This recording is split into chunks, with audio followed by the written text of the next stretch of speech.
आज हम पढ़ेंगे बायोकेमिकल टेस्ट। बायोकेमिकल टेस्ट जैसा कि आप जानते हैं कि बैक्टीरिया के केमिकल कंपोजिशन या बायोकेमिकल टेस्ट बैक्टीरिया के ऊपर लगाए जाते हैं उनको प्रॉपर आइडेंटिफाई करने के लिए कि ये कौन से वाला ऑर्गेनिज्म है और फर्दर हमने उसके ऊपर क्या स्टडी करनी है या हमने क्या उसके ऊपर करना है। बैक्टीरिया स्पेसिफिक ऑर्गेनिज्म को आइडेंटिफाई करने के लिए कुछ बायोकेमिकल टेस्ट किए जाते हैं, जिनमें से एक बायोकेमिकल टेस्ट का नाम है कोआगुलेज टेस्ट। ये कोआगुलेज टेस्ट बैक्टीरिया के ऊपर ही लगाया जाता है। जो कॉलोनी हमारे पास कल्चर मीडिया पे सैंपल लगाने के बाद, एनिकुलेशन करने के बाद, पूरा प्रोसेस करने के बाद जो बैक्टीरियल ग्रोथ आती है उसको हम चेक करने के लिए स्टेफिलोकोकस ऑरियस को कंफर्म करने के लिए हम कोआगुलेज टेस्ट लगाते हैं। इसका प्रिंसिपल ये होता है कि ये फिब्रिनोजेन को फिब्रिन में कन्वर्ट कर देता है। कोआगुलेज टेस्ट में फिब्रिनोजेन को फिब्रिन में कन्वर्ट कर देता है और फिब्रिन क्लॉट बन जाता है हमारे पास। तो प्रोसीजर ये होता है कि हम दो स्लाइड्स लेते हैं और उनके ऊपर दो सिंपल स्लाइड ग्लास स्लाइड जैसी होती हैं, ठीक है। दो स्लाइड में उनके ऊपर एक एक ड्रॉप डिस्टल वाटर का डाल दिया, डिस्टल वाटर का डाल दिया और उसके बाद हमने काम ये करना है कि जो हमारे पास वो जो कल्चर मीडिया कल्चर प्लेट थी उसमें से वायर लूप के जरिए एक कॉलोनी उठाई, इसके अंदर लगा दी और दूसरी इसके अंदर। यहां तक समझ आ गया।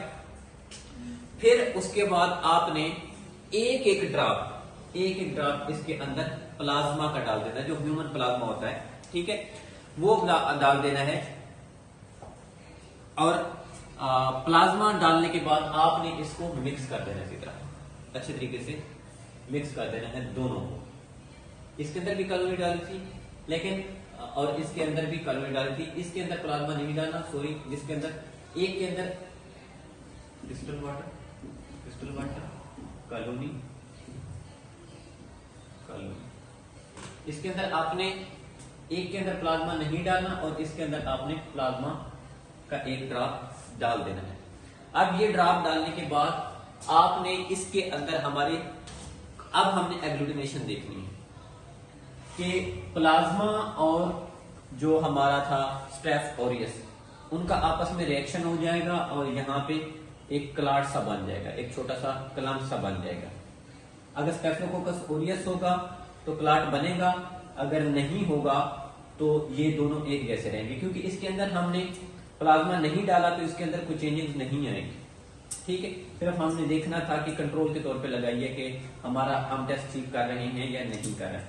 तो डिस्टल वाटर और जो कॉलोनी को मिक्स करने से कोआगुलेशन नहीं बनी, और जब प्लाज्मा, कॉलोनी और डिस्टल वाटर हमने मिक्स किया तो उसके ऐड करने से हमारे पास क्लॉट बन गया, फिब्रिन क्लॉट बन गया। 10 सेकंड के अंदर अंदर अगर क्लम्प्स बन जाते हैं तो हमारा टेस्ट कोआगुलेज पॉजिटिव है। जब हम कोआगुलेज पॉजिटिव लिखेंगे तो उसका यही मतलब है कि इस स्पेसिमेन के अंदर, इस टेस्ट के अंदर स्टेफिलोकोकस ऑरियस मौजूद है, ठीक है।